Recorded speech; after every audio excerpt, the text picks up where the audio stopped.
Assalamualaikum warahmatullahi wabarakatuh. Kali ini JNS TV tengah berada di lokasi perjanjian Giyanti yang saat itu pada tanggal 13 Februari 1755 ada di Desa Kerten, wilayahnya masuk di wilayah Kabupaten Karanganyar.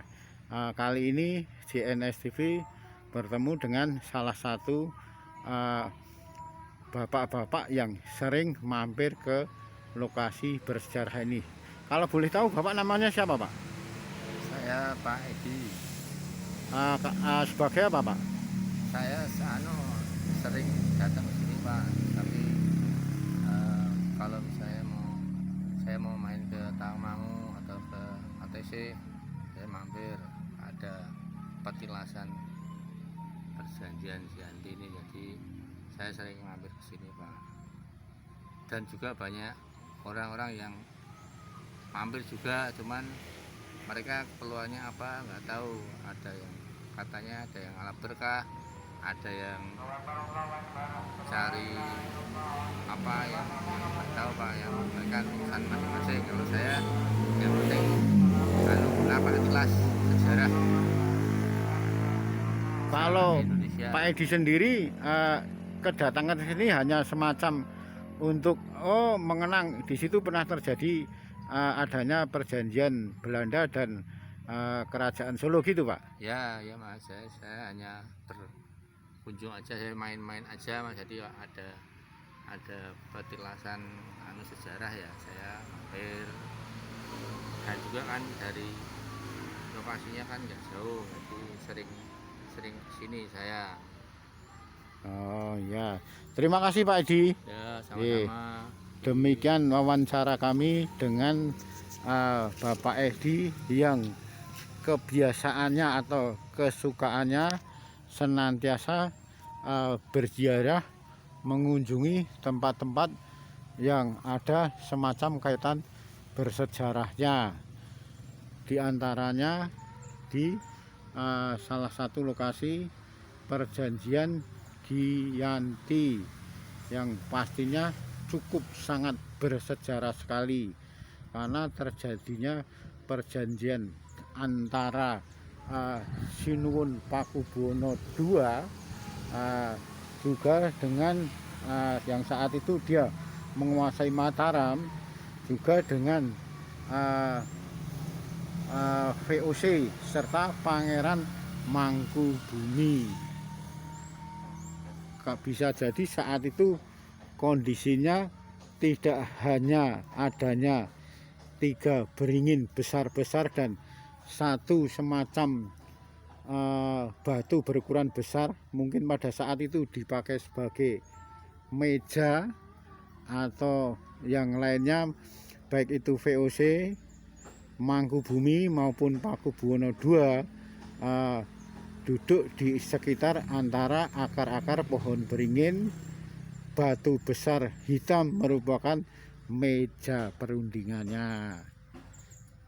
Lokasinya cukup strategis sekali, ada di pinggir jalan raya yang menuju ke arah desa destinasi wisata Tawangmangu. Ada beberapa ringin ya, 3 ringin yang saat itu sebagai saksi bisu dari adanya perjanjian Giyanti. Berarti usia dari pohon beringin ini bisa jadi juga sudah 250 tahun yang lalu. Mungkin saat itu lokasi di Desa Kerten ini cukup strategis dan bagus sekali, indah. Mungkin bisa semacam kerajaan kecil atau semacam tempat pertapaan. Pastinya ketiga pohon beringin yang berukuran besar ini menjadikan saksi bisu terjadinya perjanjian Giyanti.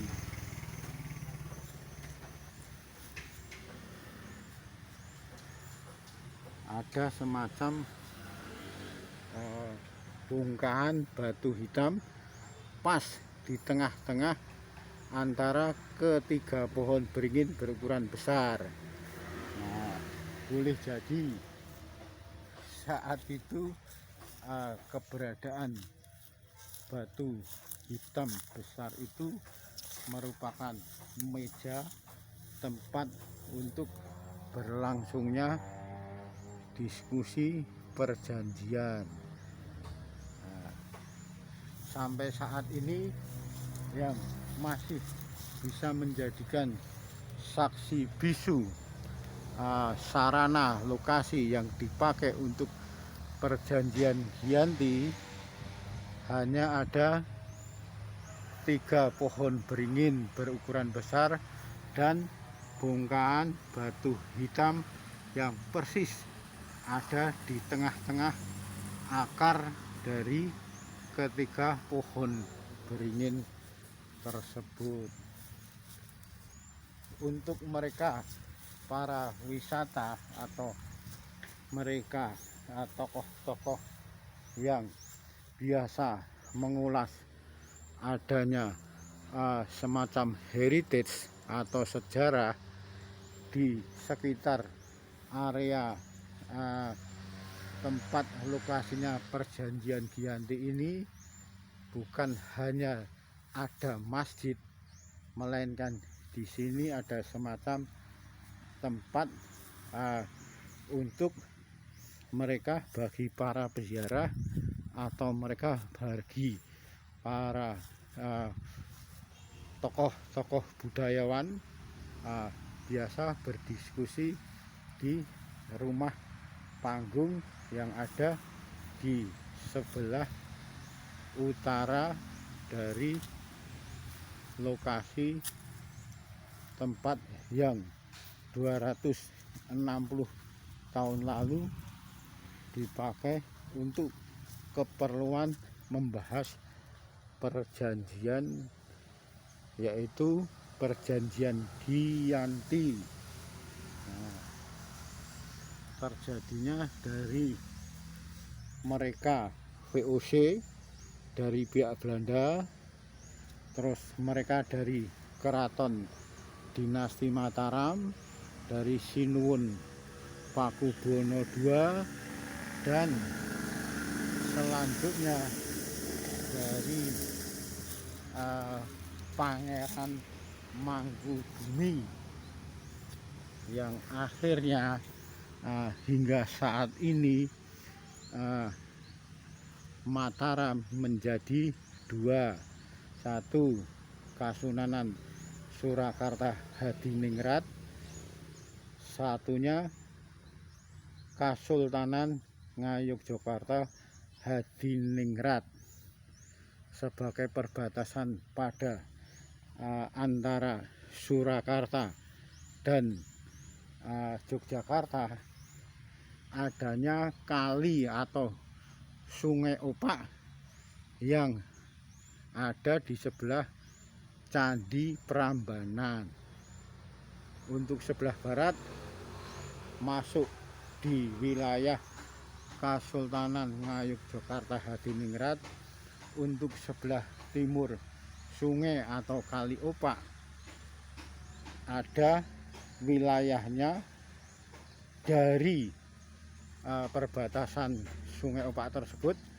Sebelah barat Sungai Opak masuk wilayah Yogyakarta, sebelah timur Sungai Opak yang persis ada di Kabupaten Klaten atau di samping sebelah barat Candi Prambanan masuk wilayah Surakarta. Demikian JNS TV melaporkan dari Desa Kerten yang dalam hal ini masuk wilayah bisa masuk wilayah desa Jantiharjo sebagai kabupatennya Karanganyar, Jawa Tengah. Demikian JNS TV melaporkan.